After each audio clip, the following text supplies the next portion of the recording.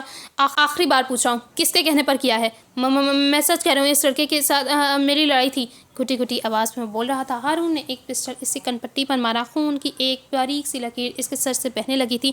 تمہیں شرافت کی زبان سمجھ نہیں آتی کیا؟ اس کی دھار پر سامنے لڑکے کی آواز آنے لگے تھے، جبکہ دوسرا لڑکا پہلے ہی بے ہوش ہو چکا تھا۔ بتاتا ہوں۔ ہارون کا ہاتھ ایک بار اور فضا میں اٹھتا دیکھ کر اس لڑکے نے بامشکل اپنے آواز بحال کیے تھے۔ ہم نہیں جانتے یہ لڑکا کون تھا، ہمیں بس اس کو مارنے کا کہا گیا تھا، اس کے بدلے ہمیں پورے 1 ہفتے کا پاؤڈر مفت میں دینے کا وعدہ کیا گیا تھا۔ کون تھے وہ لوگ؟ ہارون کی گرفت اب اس پر ڈھیلی ہو چکی تھی۔ وہ ہم نہیں جانتے، بس ہم پاؤڈر خریدتے ہیں۔ اور کیا جانتے ہو؟ ہارون نے ایک جھٹکے سے اسے سوڑا، اپنا پسٹل پینٹ میں رسنے لگا۔ کچھ نہیں ہے، بس یہ کہ انہوں نے کسی اور کو 2 لڑکوں کو مارنے بھیجا تھا۔ وہ اٹک کر بول رہا تھا۔ جو سنا وہ ایک لفظ بتاؤ۔ ہارون کی گھوری پر اس نے تھوک نگلا اور جلدی سے بولا۔ اور ساتھ کہہ رہے تھے کہ یہ ڈی سی اور وکیل مر جائے تو کام ختم ہو جائے۔ ہارون کے چلتے ہاتھ رک گئے تھے۔ ولی کو اپنی سماعتوں پر یقین نہیں آیا تھا۔ شیری خالہ، بھائی! دونوں کے قدموں سے بیک وقت زمین سرکی تھی، ان دونوں کی جان خطرے میں تھی۔ وہ تیزی سے اپنا موبائل نکال کر شہید کے نمبر ڈائل کرنے لگا، مگر وہ آؤٹ آف ریچ آ رہا تھا۔ تب تک ولی کی پولیس اہلکار بھی آ گئے تھے۔ ان دونوں لڑکوں کو ان کے حوالے کر کے وہ دونوں ایک گاڑی کی طرف بڑھے جو ان کی پولیس ٹیم ہی ساتھ لائی تھی۔ اس وقت کہاں ہو سکتے ہیں؟ ہارون نے اپنے موبائل سے گوگل میپ نکالا۔ صبح میری بات ہوئی تھی تو وہ مانسہرہ سے نکل چکے تھے اور وہ بھائی بھابھی کو سری کوٹ لے جا کر سرپرائز دینا چاہ رہے تھے۔ ولی رئیسی آواز میں بولتا ہوا گاڑی کو روڈ پر ڈال چکا تھا۔ ہمیں جلد پہنچنا ہوگا وہاں۔ ہارون نے ساتھ میں ہی شہربانوں کا نمبر ڈائل کر کے فوراً کان کو لگایا، مگر وہ مصروف تھا۔ ہارون نے بے چینی سے نمبر دوبارہ ملایا، 1 بار 2 3 بار، مگر وہ مصروف جا رہا تھا۔ غصے سے اس نے ہاتھ ڈیش بورڈ پر مارا۔ اس کا رابطہ کرنا بہت ضروری تھا۔ کتنے دنوں بعد یہ پرسکون سفر کرنا نصیب ہوا، اللہ کا شکر ہے۔ شہربانو کار کی کھڑکی سے باہر جھانکتی بول رہی تھی۔ شہید کے چہرے پر ہلکی سی مسکراہٹ رنگ گئی۔ صحیح کہہ رہی ہو، باہر ہلکی برف باری ہو رہی تھی۔ ایک طرف بلند پہاڑ اور دوسری طرف گہری کھائی۔ سڑک کافی کشادہ اور سنسان تھی، بلکہ وہ پورا علاقہ ہی سنسان تھا۔ پہاڑ کی جانب جنگل تھا جس میں موت کا سا سناٹا تھا۔ شہربانو کھائی والی جانب بیٹھی تھی۔ شہید مسرور سا ڈرائیو کر رہا تھا۔ شہربانو نے گردن گھما کر اس کی جانب دیکھا۔ خیر ہے، بڑا چہکا جا رہا ہے۔ اچھا چلیں، اب بتا بھی دیں نا کہ کہاں جا رہے ہیں ہم؟ 3ری بار پوچھ رہی ہوں آپ سے۔ سرپرائز ہے بیگم، آپ کے لیے وہاں جا کر ہی پتہ لگے گا، اب دوبارہ مت پوچھیے گا۔ شہربانو مسکرا کر سر نفی میں ہلانے لگی۔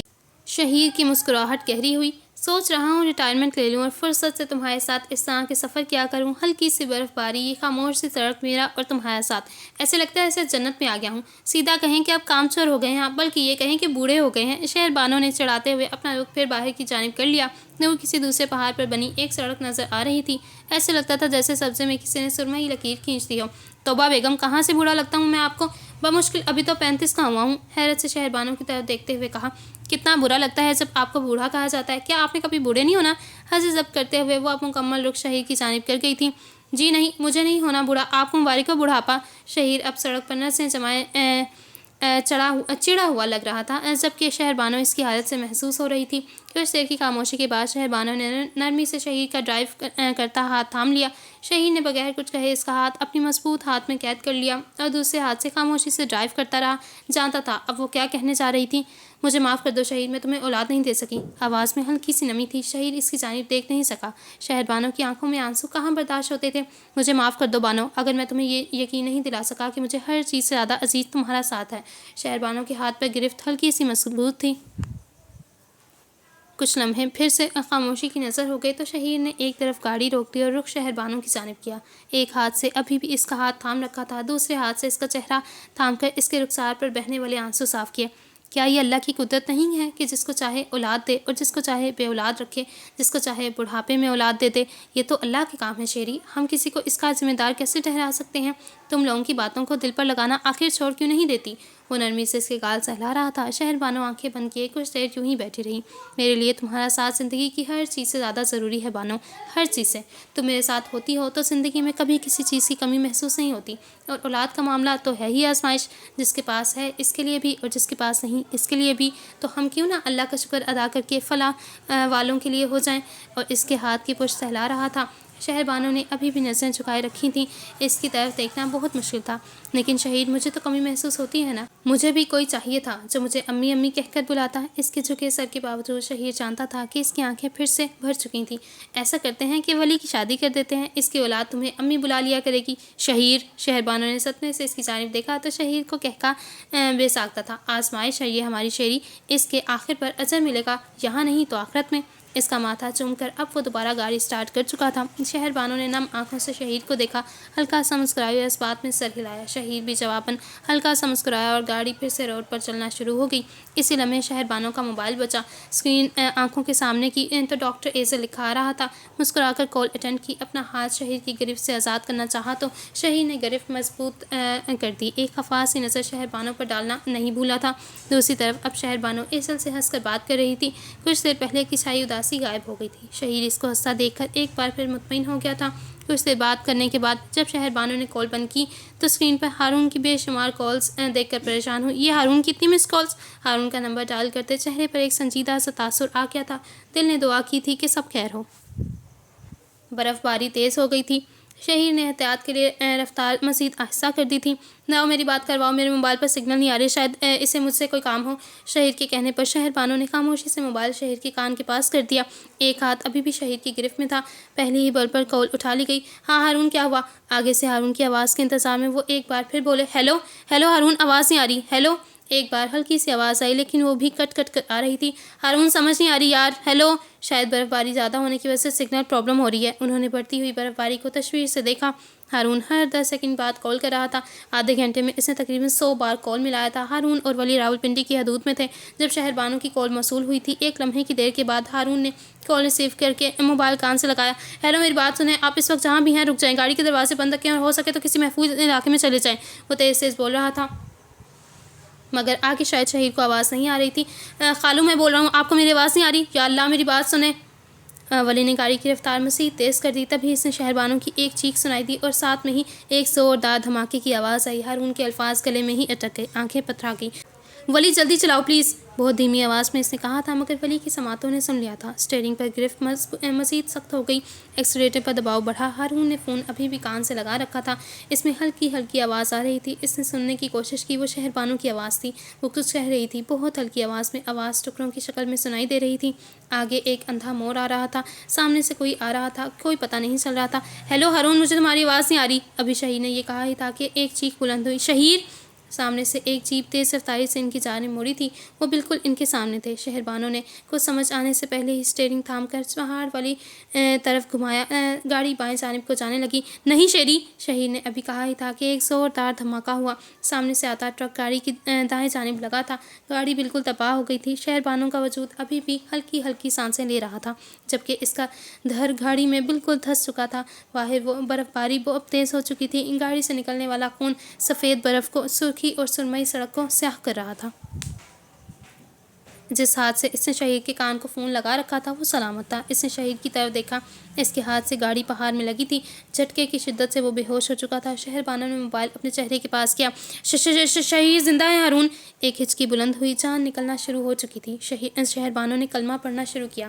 عبدہ و رسولہ کہتے ہی اس کا سر ڈھلک گیا تھا۔ اس کی آنکھیں کھلی تھیں اور ہونٹوں پر مسکراہٹ۔ ایک ہاتھ ابھی بھی شہیر کے ہاتھ میں تھا۔ وہ ان بے جان آنکھوں سے بھی شہیر کو دیکھ رہی تھی۔ ہارون اور ولی تقریباً 2 گھنٹے کی ریش ڈرائیونگ کے بعد وہاں پہنچے تھے۔ برف باری پہلے ہی سے تیز ہو چکی تھی۔ سرد ہوا ہڈیوں میں گھستی محسوس ہو رہی تھی۔ وہاں 3-4 آدمی پہلے سے موجود تھے۔ ولی برق رفتاری سے کار سے اتر کر قریب آیا۔ شہر بانو تباہ شدہ گاڑی کے اندر اور شہیر کا وجود سڑک پر اوندا پڑا تھا۔ ہارون ہارے انداز میں گاڑی سے اترا، قدم بڑھانے کی ہمت اس میں موجود نہ تھی۔ ولی دیوانہ وار شہیر کی لاش کے قریب گھٹنوں کے بل بیٹھا اس کو سیدھا کر رہا تھا۔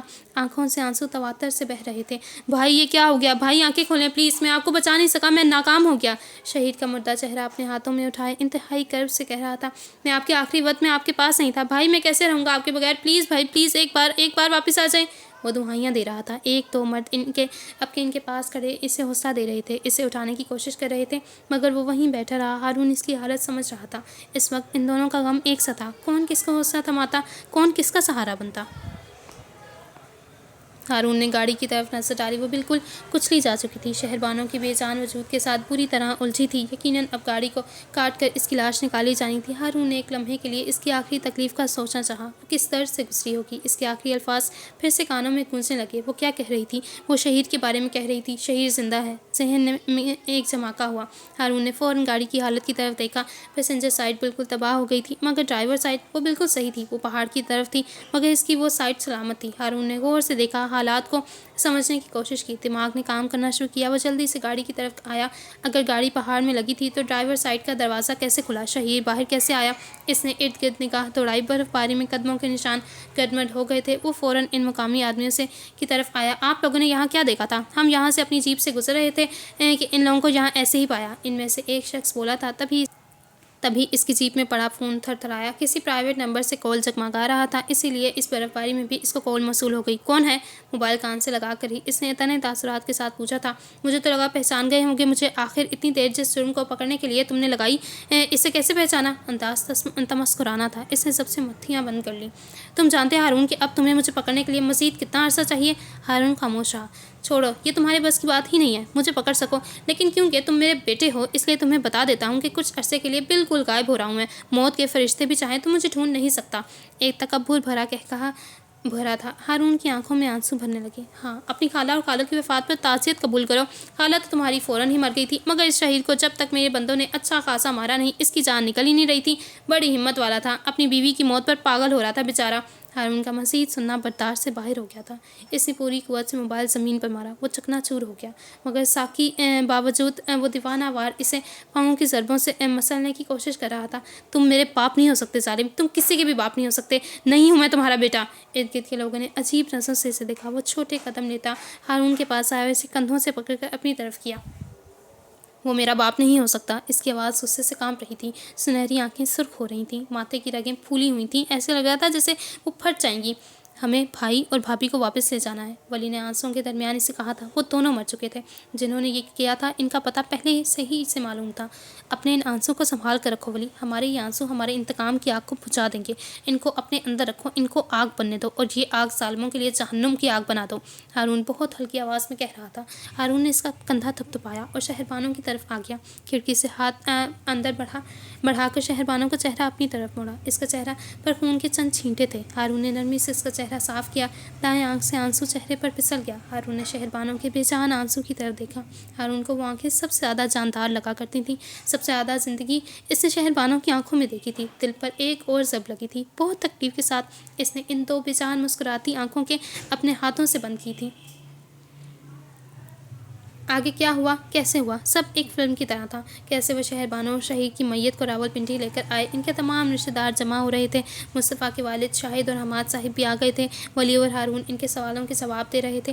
تبھی اس نے وہاں پر ایزل کو دیکھا۔ 3 سال بعد وہاں وہ دور کھڑی تھی۔ اس کے ساتھ شاید عنایہ کھڑی تھی۔ اس کی آنکھیں نم تھیں۔ وہ اتنی دور سے بھی جان گیا تھا کہ اس کی آنکھیں شہربانوں کی ان بے جان آنکھوں سے مختلف نہیں تھیں۔ دل پر ایک چوٹ لگی تھی۔ پرانے زخم پھر سے رسنے لگے تھے۔ وہ سب سے معذرت کرتا وہاں سے نکل آیا۔ ایزل نے وہاں اسے نہیں دیکھا تھا اور وہ اسے اپنی موجودگی سے خبردار کرنا چاہتا بھی نہیں تھا۔ ابھی شاید صحیح وقت نہیں تھا۔ وہ اس کے سوالوں کا حساب دے۔ شہربانوں اور شہید کی وفات کو 1 ہفتہ ہو چکا تھا۔ ایک بہت بڑا خلا زندگیوں میں آ گیا تھا۔ پیچھے ایک خاموشی رہ گئی تھی۔ کسی کے پاس کچھ تھا ہی نہیں۔ کچھ کہنے کو تسلی یا حوصلے کے 2 بول بھی بھاری لگتے تھے۔ آج وہ خان سے ملنے آئے تھے۔ وہ اس دن سے ہسپتال میں ہی تھا، مگر کسی کو کانوں کان خبر نہیں ہوئی تھی۔ اسے بہت ہی خاموشی سے رکھا گیا تھا، لیکن ہر جگہ یہی محسوس کروایا جا رہا تھا کہ خان مر گیا ہے۔ وہ لوگ غم میں تھے، لیکن حواس سلامت تھے۔ اب مزید کسی کو جان کے خطرے میں نہیں ڈال سکتے تھے۔ کیسے ہو خان؟ مصطفیٰ ساتھ بینچ پر بیٹھتے ہوئے بولا۔ ہارون نے بس ایک مسکراہٹ اچھالی تھی اور ولی وہ کمرے میں موجود شیشے کے پار دیکھنے میں مصروف تھا۔ سامنے سڑک پر ٹریفک رواں دواں تھی، مگر اس کا شور یہاں تک نہیں آ رہا تھا۔ ہم تو ٹھیک ٹھاک ہے صاحب، مضبوط جان ہے، اتنا جلدی تم کو چھوڑ کر نہیں جائے گا۔ وہ تکیوں کے سہارے ٹیک لگا کر نیم دراز سا لیٹا ہوا تھا۔ آنکھوں کے گرد ہلکے خشک لب اور نڈھال وجود بخوبی بتا رہے تھے کہ وہ کتنا ٹھیک ٹھاک ہے۔ اس حادثے نے اس کی جسمانی اور ذہنی صحت کو کافی متاثر کیا تھا۔ ماشاء اللہ میرا بہادر شیر، ہارون نے ایک تھپکی دی تھی۔ ہم کو بہت افسوس ہوا تیری خالہ کا ہارون بھائی۔ اس کے چہرے پر نکاحت کے ساتھ ساتھ اب حقیقتاً دکھ ابھر آیا تھا۔ اس فکر سے سب کے دل ایک بار پھر ڈوب گئے۔ تکلیف پھر سے ہونے لگی۔ اچھا خان، اب تم ایک بات سنو، ہارون نے چہرے پر سنجیدگی طاری کرتے ہوئے کہا۔ تم اپنی فیملی کے ساتھ یہاں سے کسی دوسرے علاقے میں جاؤ گے، یہاں تمہاری جان کو خطرہ ہے، لیکن میں وہاں کیسے رہوں گا؟ تمہیں ساری معلومات وہاں ولی بتا دے گا۔ تمہیں اس بارے میں زیادہ سوچنے کی ضرورت نہیں ہے، ابھی کچھ دیر آرام کرو۔ خان ہارون کی اس بات میں سر ہلاتا آنکھیں بند کر گیا۔ اتنی سی بات کرنے میں ہی اسے تھکاوٹ ہونے لگی تھی۔ مصطفیٰ نے پیار سے اس کی جانب دیکھا۔ وہ بہت خوبصورت بچہ تھا، لیکن سر پر باپ نہ ہونے اور کندھوں پر ماں اور بہنوں کی ذمہ داری نے اس کو اس کی عمر سے زیادہ بڑا کر دیا تھا۔ غریبوں کا مسئلہ یہ ہے کہ کھیلنے اور سیکھنے کی عمر میں انہیں زندگی سے لڑنا اور جیتنا پڑتا ہے۔ کچھ دیر تک وہ تینوں خاموش رہے۔ خان تب تک گہری نیند سوتا رہا۔ مصطفیٰ اور ولی میری بات سنو، ہارون کھڑا ہوتا ہوا بولا۔ ولی اور مصطفیٰ اپنی اپنی سوچوں سے نکل کر اس کی طرف متوجہ ہوئے۔ ہم اب وہی کریں گے جو ہم پہلے کرنے والے تھے، ہمارا پلان بالکل نہیں بدلے گا۔ مصطفیٰ، 1 ہفتے کے اندر تم کرغزستان چلے جاؤ، اور ولی تم اپنے ڈپارٹمنٹ کی مدد سے اور اپنے مخصوص ذرائع سے پتہ کرواؤ کہ ہماری خبریں باہر کیسے پہنچ رہی ہیں، وہ لوگ خان تک کیسے پہنچے۔ ہارون ہلکی مگر سنجیدہ آواز میں کہہ رہا تھا۔ ولی اور مصطفیٰ نے دونوں نے اس بات میں سر ہلا دیا۔ اور میں اب حشمت پور جاؤں گا۔ سب کو ایسا تاثر دینا ہے کہ یہ مشن ختم ہو چکا ہے۔ جب تک وہ دوبارہ سے اپنے کام کی طرف واپس نہیں آتے، اب تک کچھ عرصہ غائب رہے گا۔ ہارون اب آگے بول رہا تھا۔ کوئی اگلا لائحہ عمل، کوئی اگلا منصوبہ۔ وہ دونوں غور سے سن رہے تھے۔ ہارون کی بھوری آنکھوں میں قہر تھا۔ اسی طرح ان کی اس خاموش جدوجہد کو 2 سال گزر گئے، جب اچانک سے پھر سے 3 بچے غائب ہو گئے تھے۔ ہارون نے فوراً سے پہلے ایکشن لیا تھا اور آج وہ اپنی منزل کے بے حد قریب پہنچ چکا تھا۔